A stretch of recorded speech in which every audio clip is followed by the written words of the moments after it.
Hello everyone, कैसे हैं आप सब। मैं नाजिम खान एक बार फिर से आप सभी का स्वागत करता हूं आपके अपने यूट्यूब चैनल नौकरी 24 पर। मैथ का एक और सवाल मैं आपके सामने लेकर आया हूं। टाइम एंड वर्क चैप्टर है हमारा। ठीक, चलिए सवाल पढ़ लेते हैं। आपको बोर्ड पर नजर आ रहा होगा। सवाल है हमारा, रंगकर्मी ए एक घर 40 दिन में रंग सकता है। रंगकर्मी ए एक घर 40 दिन में रंग सकता है। रंगकर्मी बी 60 दिनों में रंग सकता है। रंगकर्मी ए जो है वो 40 दिन में रंग सकता है। रंगकर्मी बी जो है वो 60 दिन में रंग सकता है। अब इन्होंने सी की सहायता ले ली दोनों ने, और सी की सहायता लेने से इन्होंने केवल 20 ही दिन में उसको रंग दिया, कंप्लीटली रंग दिया। ठीक, आगे सवाल बोला है यह 20 दिन में ही कर सकते हैं।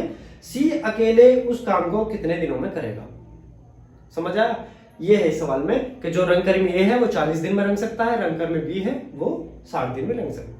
और अगर सी की सहायता ले लिए तीनों मिलकर काम करें तो उसे 20 दिन में रंग सकते हैं। तो इसमें पूछा है कि सी कितने दिनों में कर लेगा उसका। चलिए कैसे होगा मैं बता देता हूं आपको।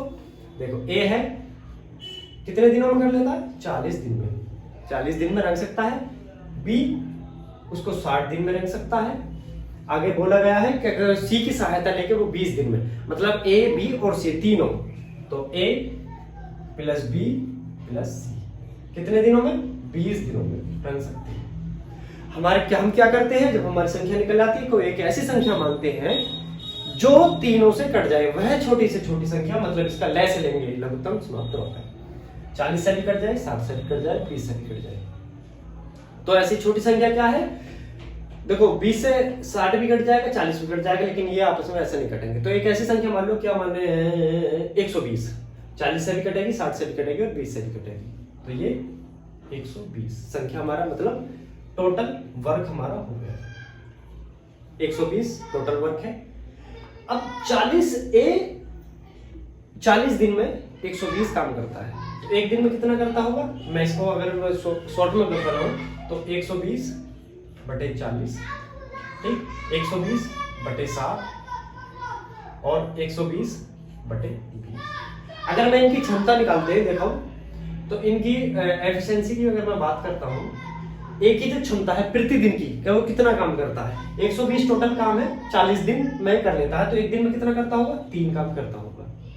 120 टोटल काम है, 60 दिन में करता है, तो एक दिन में कितना करता होगा, 2 काम करता होगा। ठीक, ये मैं इन्हें काट रहा हूं इस तरह से। ठीक, चलिए ये 120 टोटल काम है और 20 दिन में तीनों मिलकर कर लेते हैं, तो एक दिन में कितना करते होंगे, 6 काम कर लेते हैं।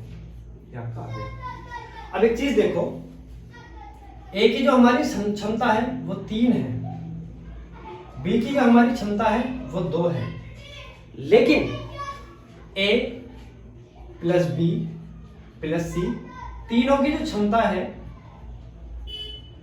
ठीक, वो कितनी है, 6 है।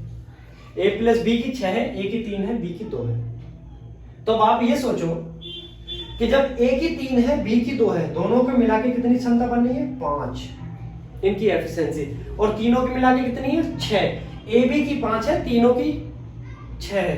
तो ए बी की जब 5 है, अगर हम इसकी 3 और बी की 2, 5, ए बी की 5 है, तीनों की 6 है, तो सी की कितनी होगी, 6 में से 5 माइनस कर दो, 6 माइनस 5 बराबर 1। सी की कितनी क्षमता निकली, 1 क्षमता ही निकल के। फिर दोबारा समझो, ए की 3 एफिशिएंसी आई, क्षमता निकल के प्रतिदिन की, बी की 2 क्षमताएं प्रतिदिन की निकल गया, और तीनों की ए बी सी की 6 क्षमताएं प्रतिदिन निकल के प्रतिदिन 6 काम कर लेते हैं। जब ए 3 कर रहा है, बी 2 कर रहा है, मतलब दोनों ए और बी मिलकर अगर काम कर रहे हैं तो 5 काम कर रहे हैं एक दिन में। और यहां कह रहा है कि तीनों मिलकर 6 काम कर रहे हैं। जब दोनों मिलकर 5 कर रहे हैं, तीनों मिलकर 6 काम कर रहे हैं, तो एक सी बचा। सी कितना काम कर रहा होगा, 6 माइनस 5, 1 काम कर रहा होगा। ये क्षमता ये निकल कर गई। इसी को मैंने इस तरह से लिख दिया, A3 B5, A3 B2 दोनों की 5 हो गई। ए बी सी टोटल 6 है, ए बी की 5 हो गई, तो कितनी बचा, 5 हो गई, तो क्या बचा, 1 बचा। 1 कौन बचा है, सी बचा है, तो ये उसकी क्षमता नहीं। सवाल में कहा गया है कि सी अकेला उसे कितने दिन में कर लेगा। काम कितना है हमारा, टोटल वर्क 120, टोटल वर्क है हमारा 120। कौन करेगा, सी करेगा। सी की क्षमता कितनी है, 1 प्रतिदिन की, तो क्या आ जाएगा, 120 दिन। यही आपका आंसर हो गया। बताइए समस्या।